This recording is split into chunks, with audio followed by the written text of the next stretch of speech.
एक बार की बात है, किसी जंगल में एक शेरनी एक शेर के बच्चे को जन्म देती है और खुद मर जाती है। उसी समय उधर से कई भेड़ गुजरी। वह शेर का बच्चा जिसने इस दुनिया को पहली बार देखा था, वह भी उन भेड़ों के साथ चला जाता है। धीरे धीरे वह बच्चा भेड़ों के साथ पलने लगा, उन्हीं की तरह घास फूस खाने लगा और अपने आप को उन्हीं के जैसा समझने लगा, क्योंकि उसको पता ही नहीं था कि एक शेर कैसे रहता है और कैसे अपनी जिंदगी गुजारता है। उस शेर के बच्चे को यह तक पता नहीं था कि वह शेर है, क्योंकि उसकी परवरिश भेड़ों के साथ हुई थी। उसने कभी शेर की तरह नहीं दहाड़ा। समय गुजरता गया और वह बच्चा अब एक बड़ा शेर बन चुका था। वह भेड़ों के झुंड में अलग ही दिख रहा था, मगर भेड़ों के साथ रहने से उसकी आदत भी भेड़ों के जैसी हो गई थी। एक दिन एक बूढ़े शेर ने उन भेड़ों के झुंड पर हमला कर दिया। उस बूढ़े शेर ने जब भेड़ों के साथ इस शेर को देखा तो वह हैरान हो गया। उसे अपनी आंखों पर विश्वास नहीं हो रहा था,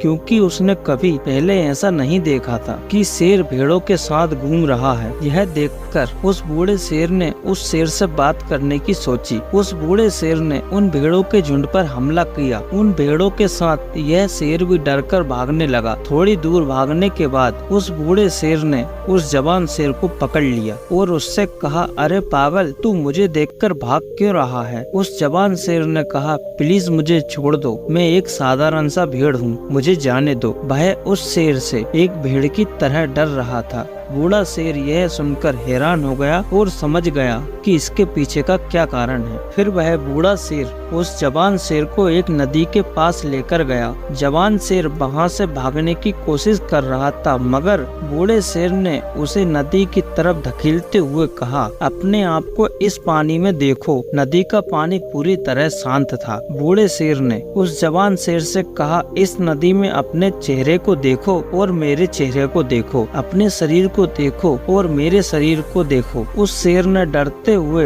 नदी में देखा और जैसे ही उसने अपना चेहरा नदी में देखा तो वह हैरान हो गया। उसने देखा कि वह एक भेड़ की तरह नहीं बल्कि एक शेर की तरह दिखता है और वह सच्चाई को समझ गया कि वह भेड़ नहीं बल्कि शेर है। तुरंत ही उसने एक शेर की तरह दहाड़ मारी। उसकी दहाड़ सुनकर पूरा जंगल कांप गया। उसने अपने आप को पहचान लिया, अपनी ताकत को पहचान लिया। उसने अपने आप में एक अजीब सी ताकत महसूस की जो उसने आज से पहले कभी नहीं की थी। उसको समझ आ गया था कि वह भेड़ों के साथ जो जीवन जी रहा था वह सच्चाई नहीं थी, वह सिर्फ मानसिक अवधारणा थी। दोस्तों, इस कहानी से हमें यह संदेश मिलता है कि हमें अपने अंदर से उस कमजोरी को निकालना है जिसे झूठ बोल बोल कर हमारे अंदर बैठा दी गई है। आप भी एक शेर की तरह हो जो भेड़ों के बीच फंसे हुए हो। आपके आसपास जितने भी लोग हैं वह हमें यह एहसास दिलाते हैं कि आप अपनी जिंदगी में कुछ नहीं कर सकते,